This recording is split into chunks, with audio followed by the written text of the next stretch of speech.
Eu sinto verdadeiro espanto no meu coração em constatar que o Evangelho já mudou.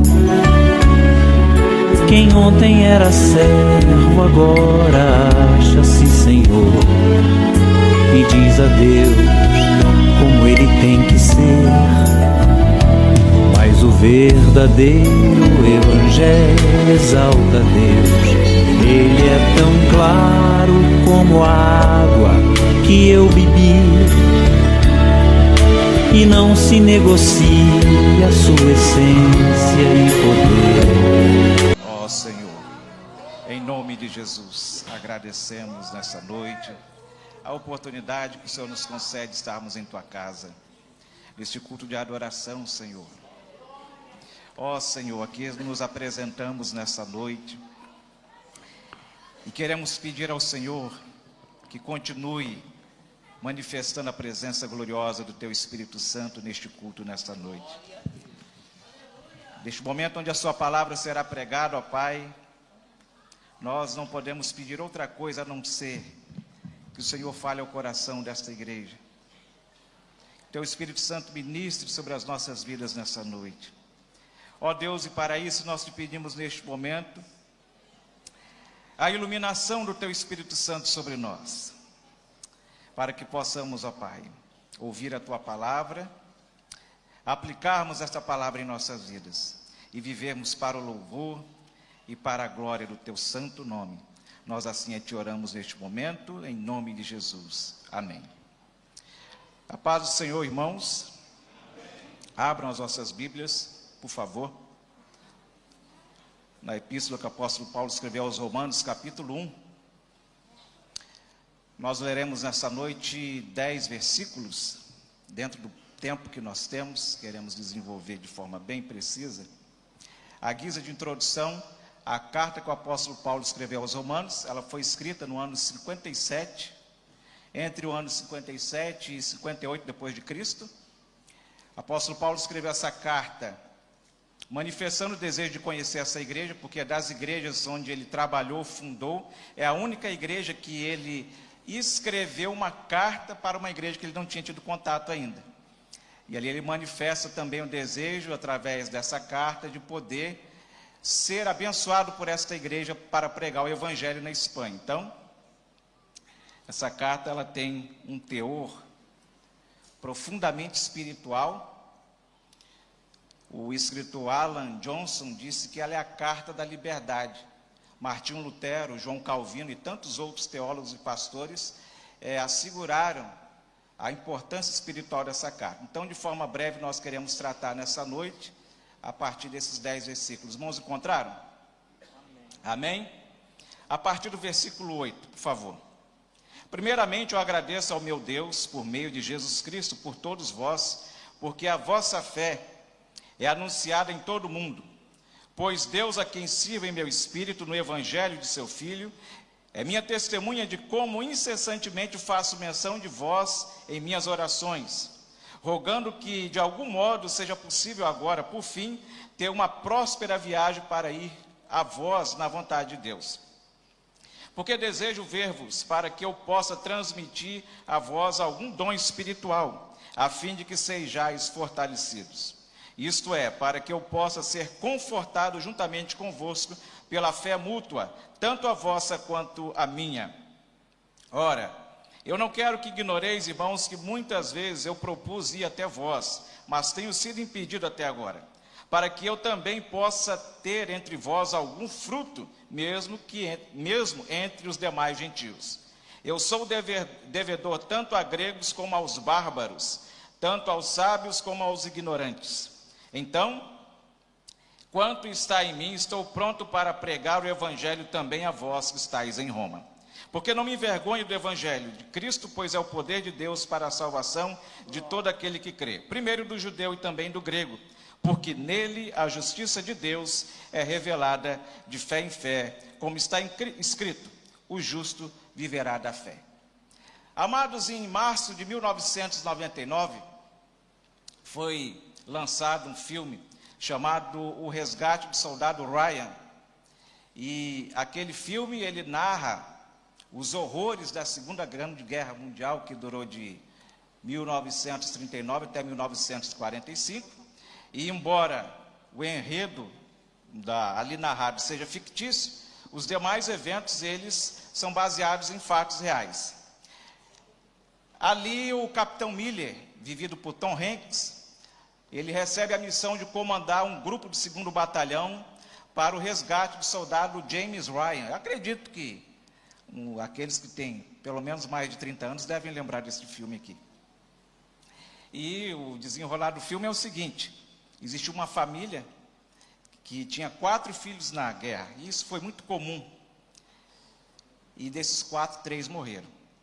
Então, esse batalhão recebeu a ordem do chefe de Estado-Maior, George Marshall, de poder resgatar esse jovem com uma espécie de consolo para a sua mãe.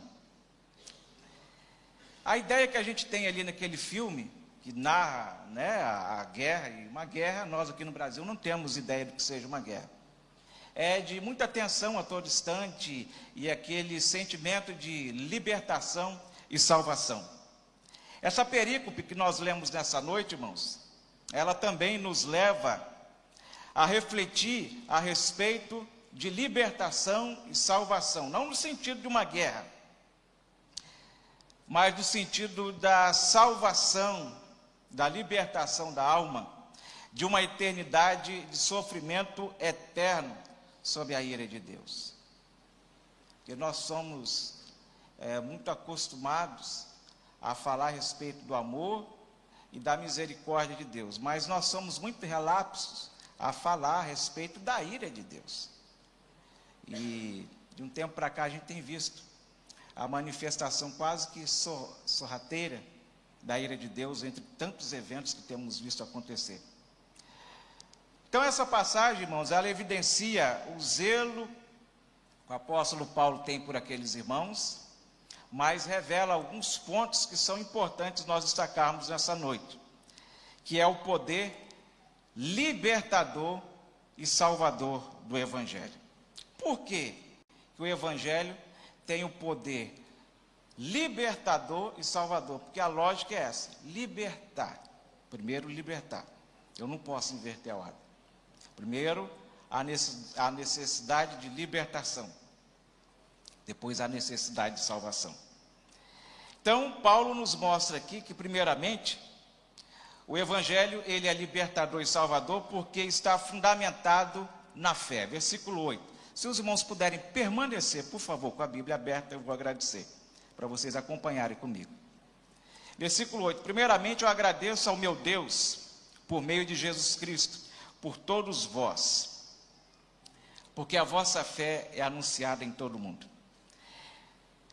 Então, o Evangelho, esse Evangelho que nós pregamos e dizemos que vivemos, ele está fundamentado na fé. Na fé. A palavra grega que nós traduzimos como fé é pistes, e traz o sentido de acreditar, convicção de algo. A convicção. Querem ver só como que você tem convicção? Talvez você torça para o Vasco. Eu estou vendo alguns sorrisos aqui. Coitados. E você tem convicção que é o melhor time. Você tem fé nisso, você acredita nisso. Eu só lamento por você. Muito bem. Então, amados, Paulo está nos revelando aqui que a fé desses irmãos, ela é evidenciada pela sociedade daquela época. Ou seja, quando se fala em fé aqui, nesse sentido que Paulo está empregando, a ideia que nós temos aqui é de testemunho. Um testemunho de fé, não é nós saímos por aí pregando, também devemos fazer, pregar, essa é a ordem do Senhor Jesus. Mas a vida que nós vivemos na nossa família, no nosso trabalho, aonde nós passamos, ela precisa evidenciar a fé que nós temos. A fé que em algum momento das nossas vidas, nós tivemos, que foi no momento em que nós aceitamos ao Senhor Jesus. Que até um erro nós falarmos isso aqui, sabia? Sabia que é um erro nós falarmos, aceitamos ao Senhor Jesus, é Ele quem nos aceita. Se o Espírito Santo não nos convencer, não nos libertar e não nos trazer para o Senhor, quem somos nós? É claro, você precisa ter convicção na obra que Cristo fez na sua vida. Então eles haviam crido e aceitado este evangelho. E eles estavam vivendo esse evangelho, evidenciando a sua confiança em Deus. Então podemos observar que a fé fundamenta o evangelho, irmãos, por quê? Primeiro, porque a fé é um dom. Em Efésios capítulo 2, versículo 8, apóstolo Paulo também vai falar que a fé, ela é manifestada e é entregue ao ser humano como um dom. E todas as vezes que essa palavra aparece no Novo Testamento, ela traz o sentido de um presente. Um presente. Então Deus nos dá a fé como um presente. Ela também vem quando nós dispomos o nosso coração a ouvir a palavra de Deus. Aos Romanos, capítulo 10, versículo 17, nos diz que a fé vem pelo ouvir, e ouvir a palavra de Deus. Ela nos aproxima de Deus. Aos Hebreus, capítulo 11, versículo 6, nos diz que é necessário que aquele que se aproxima de Deus creia e tenha certeza que Ele é galardoador daqueles que o buscam. E é mediante esta fé, por meio da graça, que nós somos salvos, diz o apóstolo Paulo, capítulo 2, versículo 8. Então, o evangelho, irmãos, ele tem como fundamento uma fé viva em Deus, e não uma fé vacilante. O evangelho de Jesus, ele está fundamentado numa fé pulsante, irmãos, numa fé viva, que nos leva a viver o novo que Deus tem para as nossas vidas, pois todos os dias Deus tem algo novo para as nossas vidas. Amém, queridos? Amém ou não? Você tem essa fé, irmão? Talvez você chegou aqui nessa noite e não tem essa fé. Talvez está nos visitando pela primeira vez. Será que você tem essa fé? Será que você pode acreditar? Talvez você, irmão, de muito tempo na presença do Senhor, esteja atravessando um momento difícil na família, na vida material, casamento com filho. Está difícil acreditar? Está difícil aceitar que o Senhor pode trazer uma solução para este problema? Os discípulos, em Lucas capítulo 17, versículo 5 e 6, vai dizer que os discípulos pediram a Jesus: aumenta a nossa fé. Talvez você possa estar pensando que Deus não possa te ajudar, que Deus não possa te libertar, que Deus não possa te salvar, te dar uma nova vida. Mas acredite nessa noite, o Senhor tem uma solução para a sua história. Aleluia. Fale com o Senhor, me dê fé para vencer. Amém? Mas em segundo lugar, o Evangelho, ele é libertador, ele é salvador, porque ele testifica do Filho de Deus. Vamos lá no versículo 9, por favor. Versículo 9. Pois Deus a quem sirvo em meu espírito no Evangelho de seu Filho. O Evangelho do Filho de Deus. O Evangelho é de Jesus Cristo, irmãos. O Evangelho precisa testificar de Jesus Cristo. E numa época em que nós estamos vendo, ouvindo tantas aberrações rotuladas como Evangelho, nós precisamos evidenciar essa verdade, de que o Evangelho que nós vivemos, o Evangelho que nós pregamos, testifica do Filho de Deus. Glória a Deus. Não é uma super igreja, um super homem, um super apóstolos, como a gente está vendo por aí, um super livro. Não, é só Jesus Cristo. Apenas Jesus Cristo. Estava compartilhando com os jovens hoje, coitadinhos, tiveram que ter aula comigo pela manhã. Essa semana eu abri o Instagram, é aqueles momentos que você vai olhar a hora no telefone, você abre o Instagram, abre o WhatsApp, olha tanta coisa, mas não olha a hora. Aí depois você abre de novo para olhar a hora, não torna a olhar. E eu vi, irmãos, depois que eu vi, eu precisei abrir, irmã Maria Helena, para ouvir. Um tempo como esse nosso, cheio de gente, pastor Valci, de pijama. De pijama. Noite do pijama. Pastor Átila, você tem algo contra isso? Evidente. Nós somos o templo do Espírito Santo. Esse templo físico, sem a nossa presença aqui, depois que acaba o culto, acabou. Porque a presença do Espírito Santo está em nós. Mas quando nós nos reunimos nesse lugar, precisa ter reverência, respeito. Não é isso, irmã Célia? Não é isso? Precisa ter respeito. Tem muito pastor, muita igreja por aí, que utilizando-se de artifício, como esse que eu relatei aqui, para trazer o crescimento à igreja. E o que nós temos visto, irmão Edson, são igrejas inchadas. E quando vem a luta, quando vem a perseguição, quando vem as provas, esse povo pega o caminho da rua, como diria no interior, o caminho da roça, e vai embora. Porque o evangelho, ele precisa testemunhar de Cristo Jesus, o nosso Senhor. Talvez você esteja nos ouvindo, acredito que está sendo transmitido, já se decepcionou. Quantos desigrejados nós temos, né?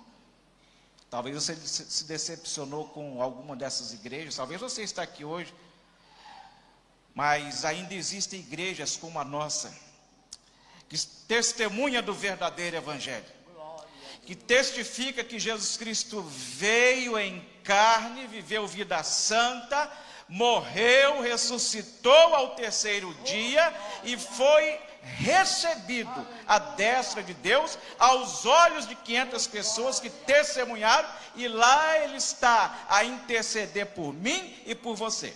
Bendito seja o nome do Senhor. Então o verdadeiro evangelho, ele é libertador e salvador, porque testifica do Filho de Deus. Deixa eu correr. Ele também é libertador e salvador, porque manifesta, obviamente, o poder libertador e salvador de Deus. Vamos lá no versículo 16 agora. Porque eu não me envergonho do evangelho de Cristo, pois é o poder de Deus para a salvação de todo aquele que crê. Primeiro do judeu e também do grego.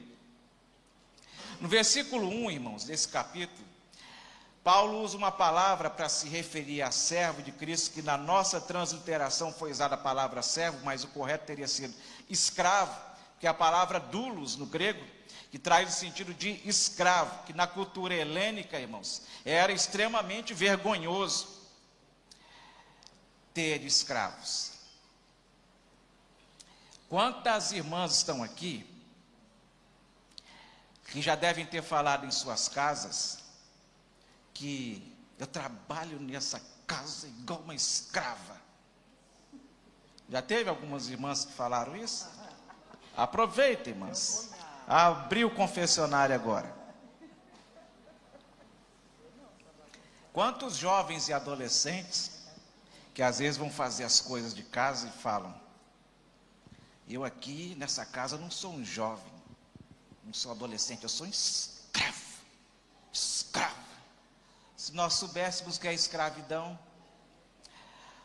existem dois tipos de escravidão. Existe aquela escravidão que ao longo da história ela foi praticada por regimes políticos com o viés econômico. Inclusive, entre os séculos XV e o século XIX, a América Latina, ela sofreu com trabalho escravo. Se eu estivesse no século XIX, com certeza eu não estaria aqui em cima. Infelizmente, a humanidade viveu momentos como esse. E o Brasil teve a escravidão, o fim da escravidão, muito recente, o último país da América do Sul, em 1888, mas os resquícios dela estão aí. Mas, irmãos, além dessa escravidão que nós não soubemos o que é, existe uma escravidão que é muito pior, que é a pessoa que faz aquilo que ela não quer. Ela sabe o que precisa fazer, sabe o que tem que fazer, mas não tem forças para fazer. Ela vive uma vida que não quer viver. Pornografia, bebida, drogas, roubo, furto e tantas outras coisas que têm prendido as pessoas. Ela sabe que não pode fazer, ela sabe que não deve fazer, mas quando ela vê, ela já fez.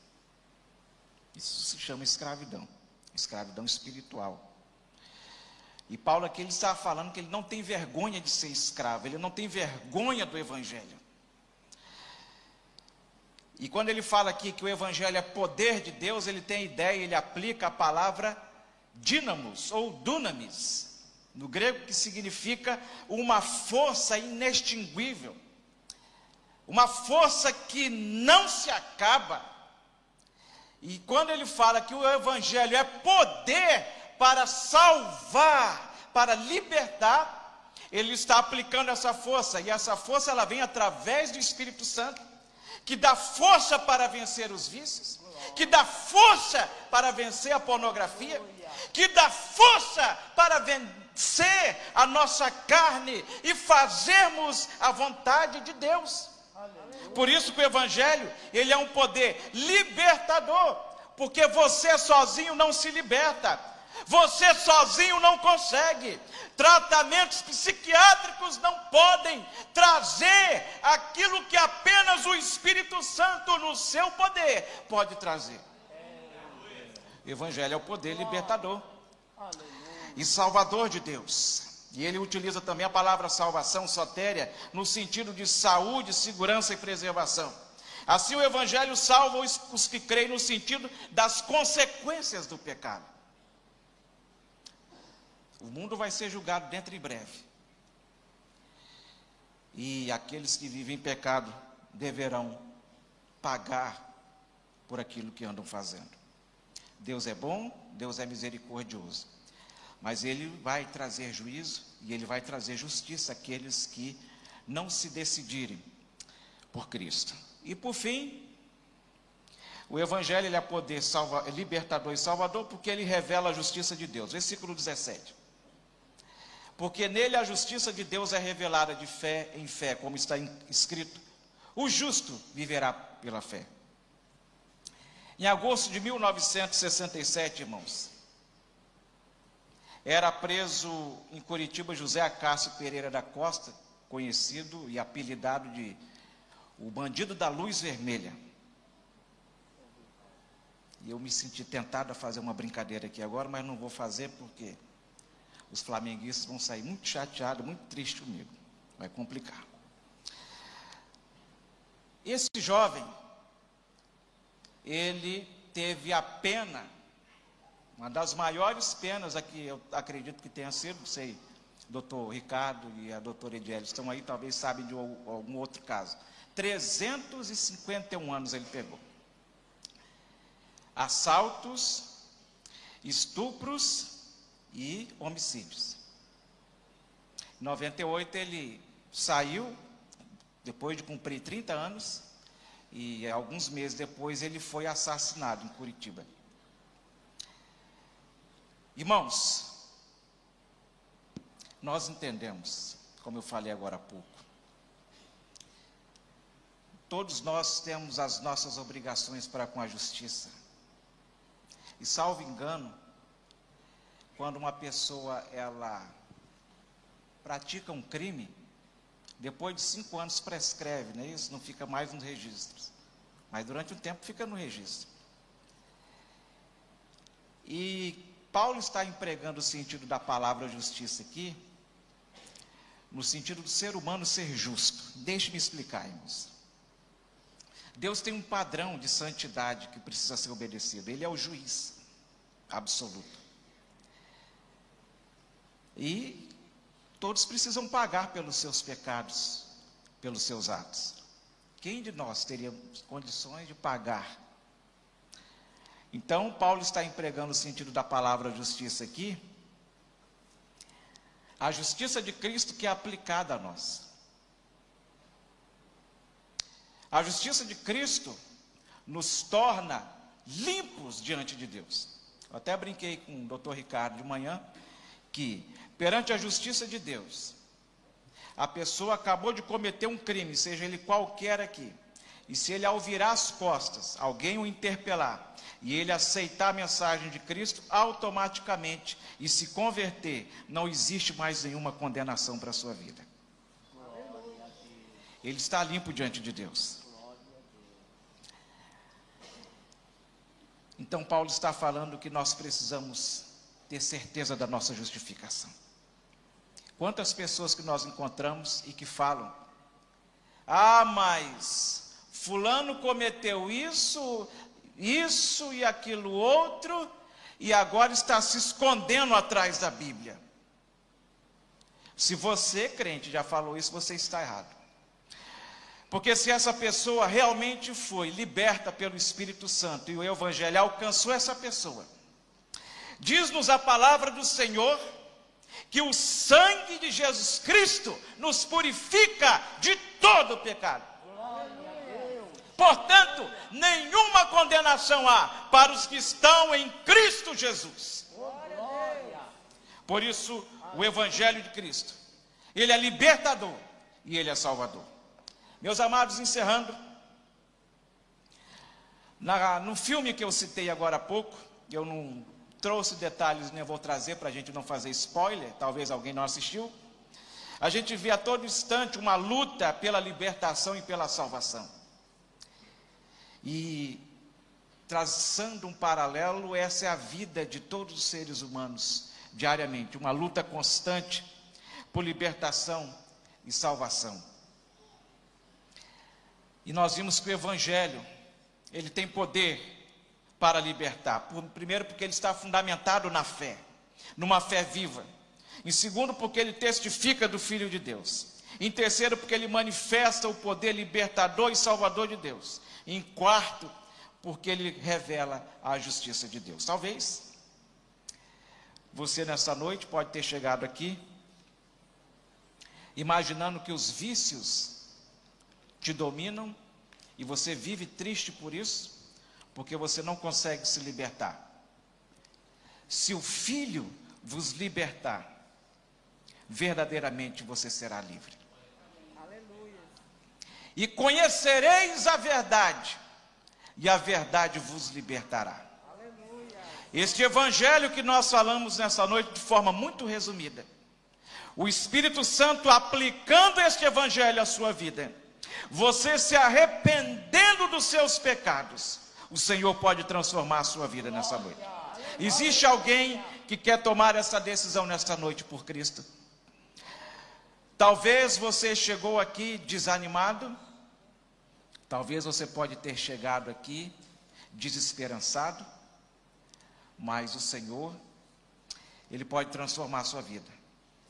O Senhor, Ele pode trazer o novo sobre a sua vida. O Senhor pode restaurar a sua comunhão.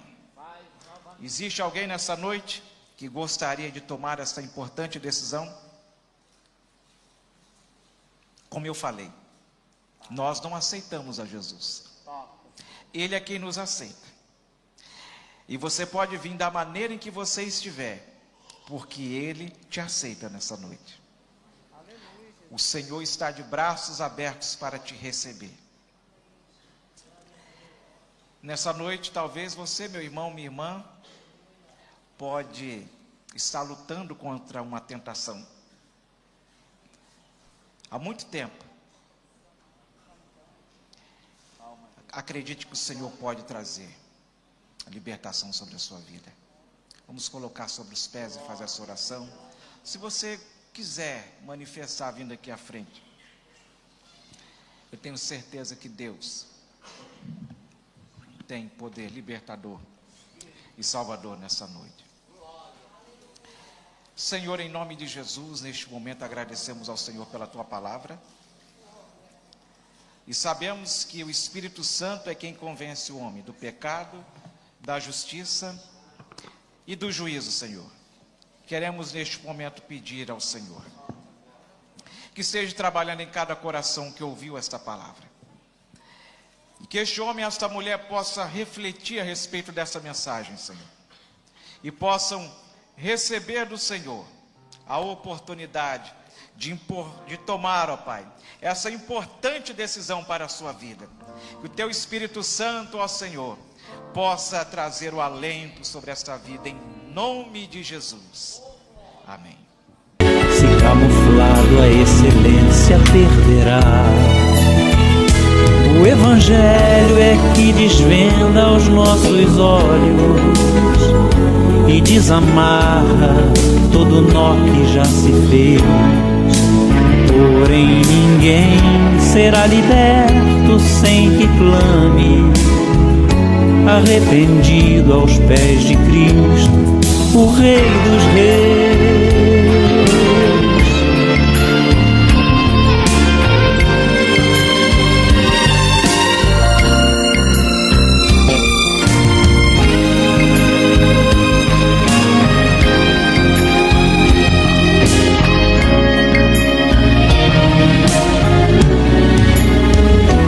O Evangelho mostra o homem morto em seu pecar, sem condições de levantar-se por si só, a menos que Jesus, que é justo, o arranque de onde está e o justifique, o apresente ao Pai. Mostra ainda a justiça de um Deus que é bem maior que qualquer força ou ficção, que não seria injusto se me deixasse perecer, mas soberano em graça me escolheu. E é por isso que não posso me esquecer, sendo seu servo não lhe digo o que fazer, determinando ou marcando hora para acontecer o que sua vontade mostrará. O Evangelho é que desvenda os nossos olhos e desamarra todo nó que já se fez. Porém ninguém será liberto sem que clame, arrependido aos pés de Cristo, o Rei dos Reis. Porém ninguém será liberto sem arrependido aos pés de Cristo, o Rei dos Reis. Porém ninguém será liberto sem que clame, arrependido aos pés de Cristo, o Rei dos Reis.